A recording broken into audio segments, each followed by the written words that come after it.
So thank you for coming to Connect. We're so glad to have you. It's a huge honor. I mean, this is such a big day for you guys, and I'm glad you were able to squeeze me in. Appreciate it. Anytime, really. So you and I have talked a lot about your passion for 3D filmmaking, and it goes back a long ways, 2 decades, really. Talk to me about where that comes from, why you believe so strongly in this. I've spent my filmmaking career trying to really engage people, draw them in, get them involved in the story and the characters. I was first exposed to 3D filmmaking in 1998, I think, and it was massive film cameras. It was for a thing for Universal for a ride show. I thought, we got to be able to do this better. And then when digital cameras came along, I was a super early adopter. I think it was George Lucas and then me, and that was in 99, 2000. And I said, why can't we just slap 2 of these things side by side and make 3D, you know? Well, it turned out to be a lot more complicated than that. And so 25 years later, I'm pleased to say I've got a great 3D team, and we've made it all. We not only made my films, we've made the 3D cameras available to a lot of other filmmakers doing concert films and sports for TV, which didn't last long, but and you know, lots of big movies, Ridley Scott, that sort of thing. I just love 3D personally. I love authoring in it. I love seeing the end result when it's done properly, and I think it's how we perceive the world. Why would we throw away 50% of our data, you know, and see everything through a single eye? It makes no sense to me. And I just see a future which I think can be enabled by the new, you know, devices that you have, the Quest series, and then some of the new stuff, hopefully, that's coming down the line, right? I think we're looking at a future that's a whole new distribution model where we can have theater grade 3D, you know, basically on your head. And one of the things that's interesting, you talked a lot about how, when we first met, you talked about how much the visual fidelity matters to you, and the brightness of the screen, and the fullness of the effect that you're getting from it. And for a long time, the headsets weren't there. You know, they weren't even as good as TV, let alone, you know, theater. Now we're seeing something different, and you'll be able to put the headset on. And with, you know, you've been working so hard now on Avatar, Fire and Ash coming in December. Right. You've gotten a chance to see some of these pieces in headset, and you had a pretty surprising reaction to me. You said that's how you thought it should be seen. This is, yeah, I mean, it's interesting because I've been fighting so hard with movie theaters to get the brightness levels up, to install laser projection, but they're caught in an earlier paradigm. And, you know, no business can survive being stuck in technology 15 years old. So, you know, when I put on the Quest 3 and I saw some of my own content, which I knew because I have this sort of baseline calibration for that. I know what it's supposed to look like. And to see it at light levels beyond the SMPTE standard for theater projection. You know, the very, very best you're going to see in a theater is 16-foot Lamberts. Most theaters are at 3-foot Lamberts, which is like nits, but it's the theater version. A lot of people out there Googling foot Lambert right now. Right? And so, you know, and the Quest is at 30 foot Lamberts equivalent if you do the conversion from nits. And so that's an order of magnitude brighter, you know, and the brightness gives you the dynamic range, it gives you the color space as it was meant to be, and that's so much more engaging.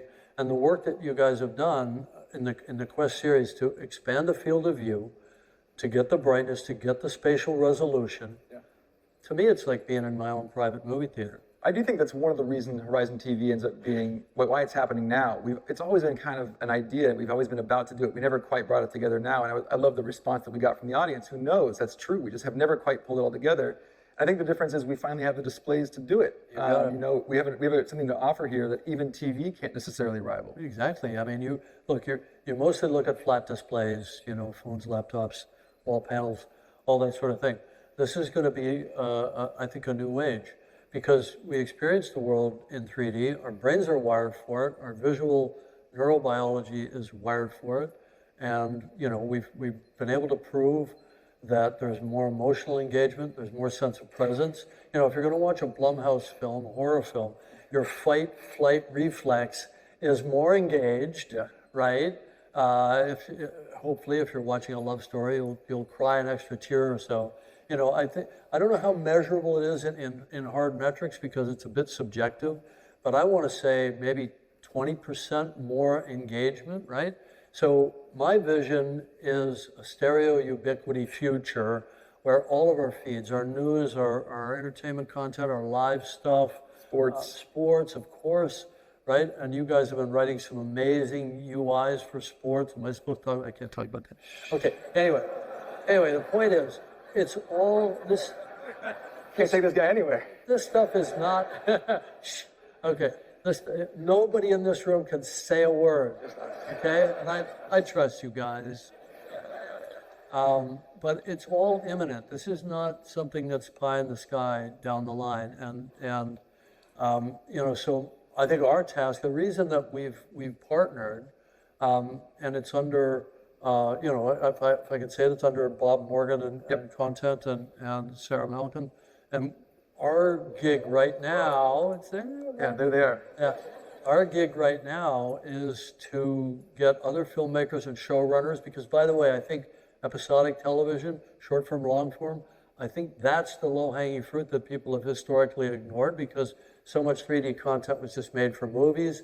I'm not talking about Avatar. I can't make movies fast enough to feed this pipeline. What we do at Lightstorm Vision, my 3D company, is we build cameras and systems and networking and tools to give to other to supply to other filmmakers. To generously help. For only a small fee. A small fee.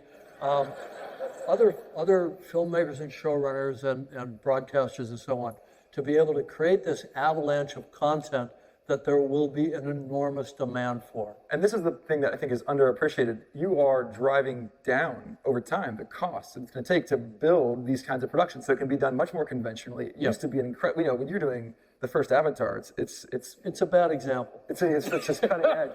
Everything is hard. Everything is and you're trying to bring it into conventional production so that people doing any kind of production are able to bring this content, this rich of an experience, to their audience who wants to invest in it. Sure, and it's not only just bringing down the hardware, but it's making the hardware smarter. There's a lot of software solutions and downstream digital solutions and so on. We want to make the stuff so idiot-proof that we can put a production camera or production system in the hands of anybody, anywhere, and it will take care of, the decision-making around what makes good stereo, what makes it easy on our eyes, easy on our brains, where we're not getting eye strain and all those things. So it's taken us 25 years to figure out the kind of algorithm for that. We want to make it a real algorithm and build it into this gear and make it available. And then that will enable, I can't make this stuff fast enough, but there's thousands of people producing tens of thousands of hours a year of content, and it will flow across your devices. Yeah, and if you think about going from autofocus, you have the ability to, interocular distance can be an automatic auto stereo, basically. Auto stereo. So yeah, this is one of the things that really, I think, has made this partnership so great, and you get a sense, I think, of it from the two of us. We're effusive about the partnership, is you are somebody who's had a creative vision. You start with a creative vision. You start with a product. You start with an idea of the story you want to tell and how you want people to experience that story, and you work backwards, and you attack all those pieces. Tell me, when did you first come up with the Avatar idea? I was 19 when I had a dream about a bioluminescent forest. I wrote the treatment in 1995, so I've been making Avatar in some form in my mind and then in practice for over 30 years. Yeah, it's incredible. And so in 1995, the thing that you need doesn't exist yet. You have to. None of it existed. And you kind of see the parallels between a Mark Zuckerberg and a James Cameron, people who see a future. I mean, I've been doing this work in reality labs for 10 years now, and it is. We're obsessive about a vision of the future, which we haven't arrived at yet, but we do see the progress. I will say it kind of finally feels like it's going downhill now. Like it's starting to feel like it's picking up momentum, not only in the hardware, but also in the content side. You are willing a future into existence that you saw clearly.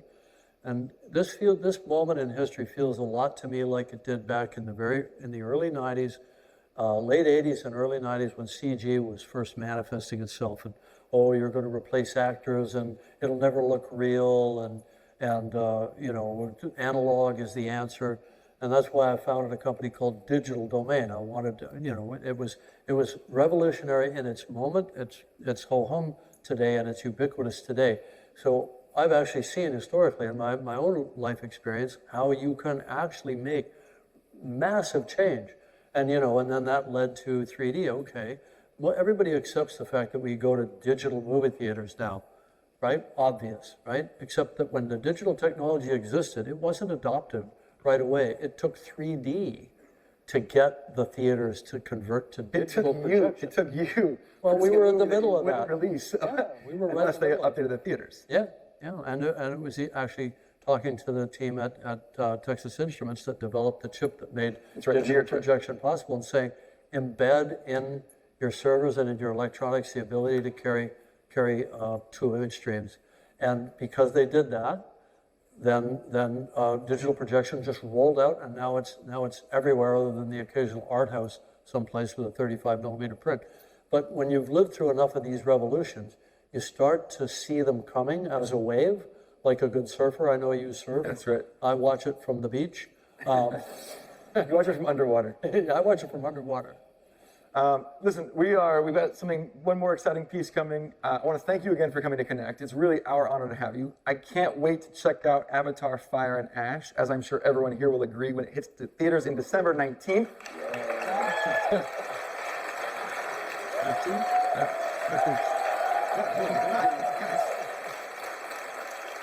And as a special surprise, we have an exclusive, never-before-seen, stunning 3D clip from Avatar Fire and Ash for everyone to check out in demo stations here for attendees and available on all MetaQuest devices in Horizon TV for a limited viewing window. So thank you all, and thank you, James, and trust the process. This is all going to be very exciting.